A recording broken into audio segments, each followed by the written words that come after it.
আমি মোহাম্মদ তাইমুল হাসান। আজকে এই ক্লাসে সবাইকে স্বাগত জানাচ্ছি। আমাদের আজকের ক্লাসে আমরা দেখব ফটোশপের টুল বক্স এবং টুল বক্সের পরিচিতি, কীভাবে আমরা ফটোশপে কোনো কিছু সিলেক্ট করতে পারি, সেই সিলেকশনটি কীভাবে আমরা স্থানান্তরিত করতে পারি এবং সেই সিলেকশনের ভিতরে আমরা কীভাবে রং দিয়ে পূর্ণ করতে পারি। তো আমরা ক্লাসটি শুরু করা যাক।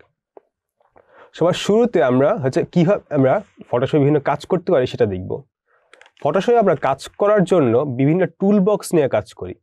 টুল বক্সের ভিতরে আমার কিছু টুল আছে।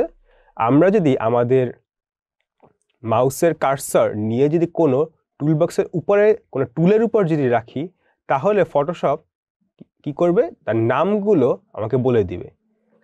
বইয়ে যে ভার্সনটি আছে সেটি থেকে এটি একটু আলাদা, কিন্তু আমাদের যেগুলো দরকার সেইগুলো মোটামুটি আমরা এক জায়গাতেই পাবো। যেমন এই জায়গায় মার্কি টুল আছে। মার্কি টুল দিয়ে কী করে, মার্কি টুল দিয়ে কোনো কিছু সিলেকশন করে। এখানে তারপর হচ্ছে মুভ টুল আছে।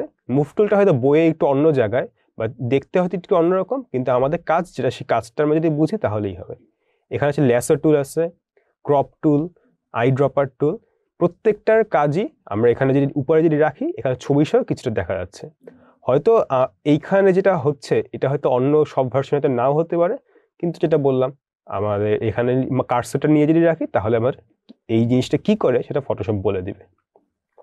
ডান দিকে যদি আসি, ডান দিকে তাহলে আমরা দেখবো কিছু প্যালেট।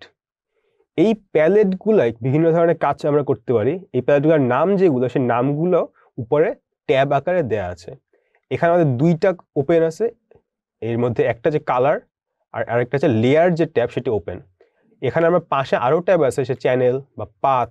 এইগুলা কাজ আমাদের আপাতত প্রয়োজন নেই। আমাদের এখানে আরও যেটা আছে, এখানে আরেকটা গ্রুপের মতো দেখা যাচ্ছে। এইগুলোকে আমরা চাইলে মিনিমাইজ করতে পারি বা ম্যাক্সিমাইজ করতে পারি। এই যে গ্রুপটা, এই গ্রুপটা আপাতত মিনিমাইজ বা ছোট করে রাখা আছে, আর এই গ্রুপটা হচ্ছে বড় করে বা ম্যাক্সিমাইজ করে রাখা আছে। আমি যদি কোনো মিনিমাইজ করা গ্রুপকে যদি ম্যাক্সিমাইজ করতে চাই, তাহলে উপরে দেখা যাচ্ছে একটা অ্যারো সাইনের মতো। সেই অ্যারো সাইনটা যদি ক্লিক করি তাহলে এটা ম্যাক্সিমাইজ হয়ে যাবে। আবার এই ম্যাক্সিমাইজটা যদি আমি আবার এই মিনিমাইজের কোলাপসের যে কোলাপস টু আইকন, এটা যদি ক্লিক করি তাহলে এটা ছোট হয়ে যাবে। আমরা চাইলে এইটাকেও এরকম ছোট বা বড় করতে পারি। আচ্ছা, আমি যদি চাই এটার উপর ডাবল ক্লিক করে এটাকে বড় বা ছোট করতে পারি। আমি যদি ধরা যাক এখানে লেয়ার, যে লেয়ারটাকে আমি যদি একেবারে ক্লোজ করে দিতে চাই এই গ্রুপটাকে, তাহলে আমি এই লেয়ারের উপর ডাবল ক্লিক করলে দেখা যাচ্ছে কি কালার যে গ্রুপটা সেটা পুরোটা জুড়ে আছে। কারণটা কি, কারণ আমার লেয়ার যে গ্রুপ, লেয়ার চ্যানেল আর পাথে, এই গ্রুপটা আসলে ছোট হয়ে গেছে বা মিনিমাইজ হয়ে গেছে। আমি আবার লেয়ারের উপর যদি ডাবল ক্লিক করি তাহলে এটা আবার আগের জায়গায় চলে আসলো। এবং এইখানে আমরা যে জিনিসটা দেখতে পাচ্ছি, এইটা হচ্ছে আমার ফটোশপের প্রধান যে ওয়ার্ক বেঞ্চ বা যেটা হচ্ছে আমরা কাজ করবো সেটা বলা যায়। আমরা এইখানে একটা উইন্ডো দেখতে পাচ্ছি, যে উইন্ডোর উপরে লেখা আছে কি আনটাইটেলড 1 at 50% RGB/8। এই যে জিনিসটা, এটা হচ্ছে আমার ফটোশপের টাইটেল বার। আর উপরের যেটা সেটা হচ্ছে মেনু বার। এই যে ফাইল, এডিট, ইমেজ, লেয়ার, এগুলো হচ্ছে মেনু বার। আর এখানে কিছু আছে সেটা হচ্ছে অপশন বার বলা যায়, যেখানে হচ্ছে আমরা বর্তমানে যে টুলটা সিলেক্টেড আছে সেই টুলের কিছু অপশন এখানে দেওয়া থাকে। ধরা যাক আমি যদি এখানে সিলেকশন টুলের জায়গায় যে মার্কি টুল দিই, এখানে কিন্তু কিছু ভ্যালু কিন্তু চেঞ্জ হয়ে গিয়েছে, মানে আর অপশন আগের অপশনগুলো কিন্তু নাই। আবার ক্রপ টুলে আসলে এখানেও কিন্তু আবার আমার অপশনগুলো কিছুটা চেঞ্জ হয়ে গিয়েছে। মানে আমার যখন যেরকম টুল সিলেক্টেড থাকবে সেই অনুসারে হচ্ছে এইগুলো চেঞ্জ হবে। হয়তো অন্যান্য ভার্সন হয়তো একটু অন্যরকমও থাকতে পারে। তা আমাদের প্রধান যে কাজগুলো সেগুলো যেটা বললাম আমরা একভাবেই করতে পারবো। তো এখন আসি আমাদের এই যে টুলগুলো, এই টুলগুলোর কতগুলো টুলের আমাদের ইউজ কেস। তো সবার শুরুতে যেটা, সেটা হচ্ছে সিলেকশন টুল। সিলেকশন টুল বা রেক্ট্যাঙ্গুলার মার্কি টুল। এখানে একটা জিনিস দেখার বিষয় যে এখানে কিছু কিছু না, অলমোস্ট সবগুলোতেই প্রত্যেকটা আইকন বা টুলের পাশে একটা ছোট একটা তীর চিহ্ন আছে। যেগুলোর পাশে এরকম ছোট তীর চিহ্ন থাকবে সেটা দিয়ে আসলে বোঝা যাবে যে এইটার এই যে টুল, এই টুলের সঙ্গে আরো কতগুলো টুল একসঙ্গে গ্রুপ করা আছে। কারণ হচ্ছে তারা একই ধরনের কাজ করে। যেমন ধরা যাক আমি এখন যদি মার্কি টুলটা যদি সিলেক্ট করি, সেটার উপর যদি রাইট ক্লিক করি তাহলে দেখা যাচ্ছে এখানে আসলে আরো 4টা মার্কি টুল আছে।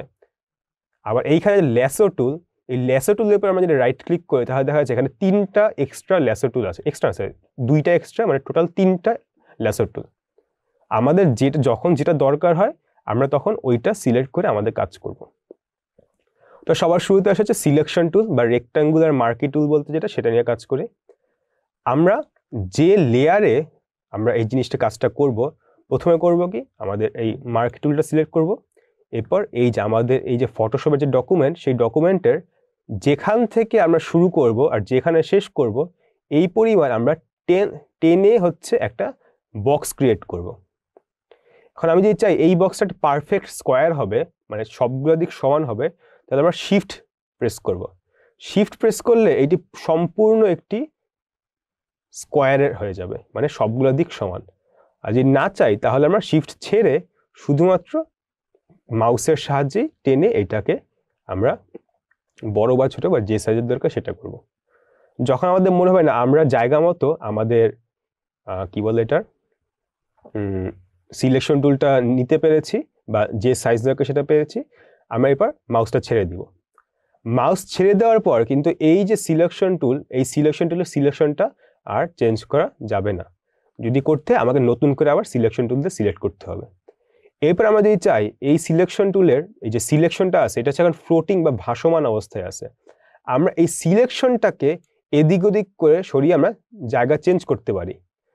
আমরা যদি এই যে কার্সরটা যদি এর বাহিরে নিয়ে যাই তাহলে দেখা যাচ্ছে কি আমার যে কার্সরটা দেখতে কিন্তু অন্যরকম হয়ে গিয়েছে। আবার যদি এটা যে সিলেকশনের মধ্যে নেই তাহলে এটা কিন্তু একটা মানে একটা কার্সর বা একটা কি পয়েন্টার বা এরোর মতো হয়ে গিয়েছে। তার মানে হচ্ছে বোঝাচ্ছে আমি এটাকে এখন চেঞ্জ করে বা সরিয়ে অন্য জায়গায় নিতে পারি। আমরা চাইলে এটাকে যে মুভ যে টুল, মুভ টুলের সাহায্যেও কিন্তু সরাতে পারি, অথবা আমরা বর্তমানে যেটা আছি আমাদের রেক্ট্যাঙ্গুলার মার্কি টুল, সেটা দিয়ে আমাদের জায়গা মতো সরাতে পারি। আচ্ছা, এখন তাহলে আসা যায় এই যে আমাদের একটা যে সিলেকশন টুল আমরা ক্রিয়েট করেছি, এইটাকে আমরা যদি রং দিয়ে পূর্ণ করতে চাই তাহলে কি হবে। আমাদের এই যে টুল বক্সের নিচে কিছু আর অপশন আছে, এই অপশনের দুইটা বক্স দেখা যাচ্ছে, একটা বক্স একটু উপরে আর একটা বক্স আছে সেটা নিচে। আমি যদি এটা মাউস নিয়ে যাই তাহলে আসলে দেখা যাচ্ছে কি এই উপরের বক্সটার নাম হচ্ছে ফোরগ্রাউন্ড কালার আর নিচের বক্সটার নাম হচ্ছে ব্যাকগ্রাউন্ড কালার। ফোরগ্রাউন্ড কালার হচ্ছে আমার কোনো কিছু যখন ব্রাশ দিয়ে যখন পেইন্ট করি সেটা হচ্ছে এই ফোরগ্রাউন্ড কালারে হচ্ছে সেটি কি বলে পেইন্ট বা কালার হয়ে যায়। বা আমাদের ব্যাকগ্রাউন্ড নিয়ে যখন আমরা কাজ করব তখন হচ্ছে আমাদের এই পিছের যে ব্যাকগ্রাউন্ড কালার সেটা হবে। এখন আমরা যদি চাই আমাদের এই যে সিলেকশনটা এটা হচ্ছে আমরা কোনো একটা কালারে কালার করব, তখন কি করব, আমাদের এই জায়গাতে আমরা দুটো কালার দেখতে পাচ্ছি, একটা হচ্ছে ফোরগ্রাউন্ড কালার আর একটা হচ্ছে কি ব্যাকগ্রাউন্ড কালার, যেটা একটু আগে বললাম। ফোরগ্রাউন্ড কালারে যদি আমাদের এই যে সিলেকশনটা যদি কালার যদি করতে চাই তাহলে অল্টারনেট যে ব্যাকস্পেস যদি চাপি তাহলে কিন্তু আমাদের এই কালারটা ফোরগ্রাউন্ড কালারে কালার হয়ে গেল। আমরা চাইলে এটাকে একটু কালার চেঞ্জ করে দেখতে হয় যে কাজটা করে কিনা। আমরা অন্য কোনো কালার দিই, নীলচে একটা কালার দিয়ে অল্টারনেট ব্যাকস্পেস যদি চাপি তাহলে কি আমাদের এই যে সিলেকশনটা সেটা কিন্তু আমাদের এই ব্লুইশ যে কালারটা সেটা হয়ে গেল।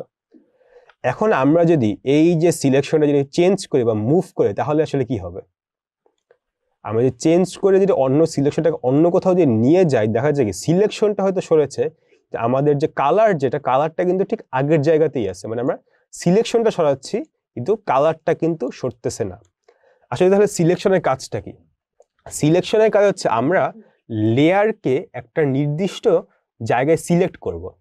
সেই যে সিলেকশনটা, সেই সিলেকশনটার উপর আমরা তখন লেয়ার বা এই যে আমাদের যে পিছে যে একটা পেজ, সেই পেজে একটা কাজ হবে। এরপর আমরা সিলেকশনটা হয়তো সরায় অন্য জায়গায় নিতে পারবো, কিন্তু আমরা যে কাজটা করে ফেলেছি সেই কাজটা কিন্তু আর আমরা অন্য কিছু দিয়ে চেঞ্জ করতে পারবো না। এখন আমরা যদি চাই এইটাকে ব্যাকগ্রাউন্ড কালার দিয়ে আমরা কালার করব, তাহলে কি, তাহলে হচ্ছে কন্ট্রোল ব্যাকস্পেস দিয়ে যদি আমরা এন্টার দিই বা জাস্ট কন্ট্রোল ব্যাকস্পেস যদি চাপি তাহলে এটা ব্যাকগ্রাউন্ড কালার দিয়ে কালারড হয়ে যাবে। ঠিক আছে, আবার আমরা যদি কালারটা যে চেঞ্জ করে আবার অন্য কিছু দিয়ে যদি ট্রাই করি, সেটা হচ্ছে আমার ধরা যাক সায়ান ইশ একটা কালার নেই, আবার যদি কন্ট্রোল ব্যাকস্পেস আবার যদি চাপি তাহলে দেখা যাচ্ছে কি এইটা আমাদের ব্যাকগ্রাউন্ড যে কালারটা সায়ান, সেই সায়ানের রঙে এটা কালারড হয়ে গিয়েছে। আমরা যদি এখন এই যে সিলেকশনটা সেটা যদি না চাই বা যদি ডিসিলেক্ট করতে চাই তাহলে কি করব, আমরা এই জায়গাতে আমাদের যে সিলেকশনটা সেটার ভিতরে নিয়ে আমি যদি রাইট ক্লিক করি তাহলে একটা ডিসিলেক্ট নামে একটা অপশন আছে, সেই ডিসিলেক্টটা যদি ক্লিক করি তাহলে দেখা যাচ্ছে কি আমাদের সিলেকশনটা কিন্তু চলে গেছে। আমি আবার যদি নতুন কোনো একটা সিলেকশন যদি করতে চাই সে আগের মতোই করে আমরা একটা সিলেকশন করে নিতে পারবো। আমরা যদি চাই এখানে রেক্ট্যাঙ্গুলার না দিয়ে আমরা সার্কুলার কোনো সিলেকশনও দিতে পারি। কিভাবে? আমরা এইখান থেকে রাইট ক্লিক করে, আগে ছিল রেক্ট্যাঙ্গুলার মার্কি টুল, এখন হচ্ছে আমরা ইলিপ্টিক্যাল মার্কি টুলটা সিলেক্ট করব। সিলেক্ট করার পর আমরা আবার আগের মতো একটা ক্লিক করে ড্র্যাগ করে একটা সার্কেল বানানোর চেষ্টা করব। কিন্তু যেহেতু একটা এলিপ বা এলিপ্টিক্যাল, তো আমাদের কার্সরের সাথে সাথে কিন্তু এটার সাইজও চেঞ্জ হবে। আমি এটা যদি পারফেক্ট একটা সার্কেল চাই তাহলে কি করা লাগবে? রেক্ট্যাঙ্গেলে যেরকম ছিল পারফেক্ট স্কোয়ারের জন্য আমরা শিফট প্রেস করতাম, এখানে আমরা শিফট যদি প্রেস করি, আমি যখন শিফট প্রেস করেছি, শিফট প্রেস করলে এই সিলেকশনটা পুরো গোল হয়ে যাবে। আমার যদি মনে হয় না আমার সার্কেল যেটা ক্রিয়েট করতে যাচ্ছে সেটা হয়ে গিয়েছে বা আমার একটু দরকার, আমি মাউসটা ছেড়ে দিব, শিফট হচ্ছে এরপর ছাড়বো, মাউস ছাড়ার পর শিফট ছাড়বো, কারণ শিফট যদি আগে ছেড়ে দিই তাহলে কিন্তু এটা কিন্তু আর গোল থাকবে না। আমি আমার জায়গা মতো পছন্দ মতো জায়গা হচ্ছে আমার এই সিলেকশনটা দিয়ে আমি যদি চাই এখন এইটাকে কি করতে পারি, আবার অন্য কোনো একটা রঙে এটাকে কালার করতে পারি। ধরা যাক ইয়েলোইশ একটা কালার, আমি যেহেতু ফোরগ্রাউন্ড কালারে এই সার্কেলটা হচ্ছে আমি কালার করতে চাই, তাহলে কি করব? অল্টারনেট ব্যাকস্পেস দিয়ে আমি এটাকে কালার করতে পারি।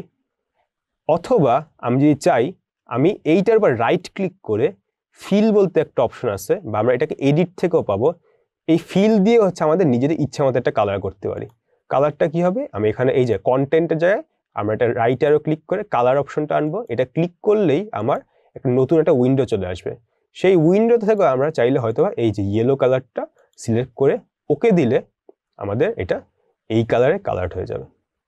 আমি যদি ওকে দিই তাহলে দেখা যাচ্ছে কি এই যে আমার সার্কেলটা, সেই সার্কেলটা আমাদের যে ইয়েলো যে কালারটা, যেটা ফোরগ্রাউন্ডে হয়তো না, আমাদের অন্য জায়গা থেকে আমরা সিলেক্ট করেছিলাম, সেই কালারটা কালার হয়ে গেল। আমরা আবার যদি ডিসিলেক্ট করতে চাই, রাইট ক্লিক করব, ডিসিলেক্ট দিব, এটা আবার ডিসিলেক্ট হয়ে যাবে। আমাদের আজকের যে ক্লাসে কি দেখলাম, কিভাবে আমরা একটা সিলেকশন টুল দিয়ে কিছু জায়গায় সিলেক্ট করতে পারি, কিভাবে হয়তো মুভ টুল দিয়ে সেটাকে মুভ করতে পারি, সিলেকশন টুল দিয়ে আমরা কিভাবে এটাকে স্থানান্তরিত করতে পারি, সেটা কিভাবে রং করতে পারি, বা অন্য কোনো ধরনের গোল যে সার্কুলার যে আমার কি বলে মার্কি টুল বা সিলেকশন টুল, সেটাই দিয়ে কিভাবে আমরা কাজ করতে পারি। আজকের যে ক্লাসটা সেটা আমরা এখানে শেষ করছি। সবাই ভালো থাকবে, সুস্থ থাকবে, ধন্যবাদ।